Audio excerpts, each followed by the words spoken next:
नमस्कार. आज मी बनवली होती उपवासाची मिसळ. कशी बनवायची चला बघूया आजच्या व्हिडिओमध्ये.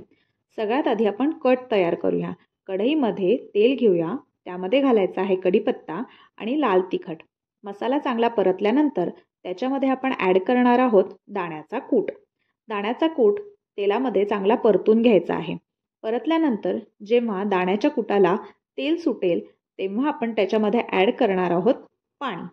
पाणी जे आहे ते तुम्ही तुमच्या कन्सिस्टन्सीनुसार ॲड करू शकता.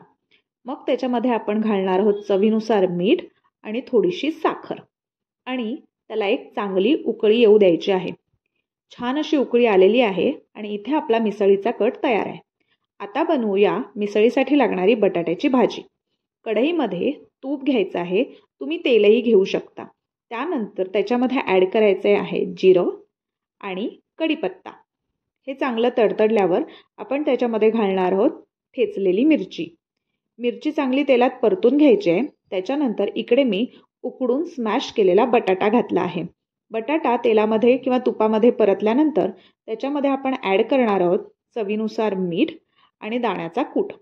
हे परत एकदा आपण 1 मिनिटभर सगळं तुपामध्ये परतून घेऊया आणि त्याच्यावरती कोथिंबीर घालूया.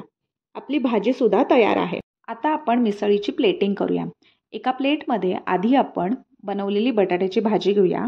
मग मी त्यामध्ये घातलेला आहे बटाट्याचा लाल तिखट चिवडा, साबुदाणा आणि बटाट्याचा गोड चिवडा, बटाट्याचे चुरून वेफर्स घालूया आणि मग त्याच्यावरती ॲड करूया आपण बनवलेला मिसळीचा कट आणि मग कोथिंबीर घालून छान अशी मिसळ आपली सर्व करूया आणि आपली उपवासाची मिसळ खाण्यासाठी तयार आहे.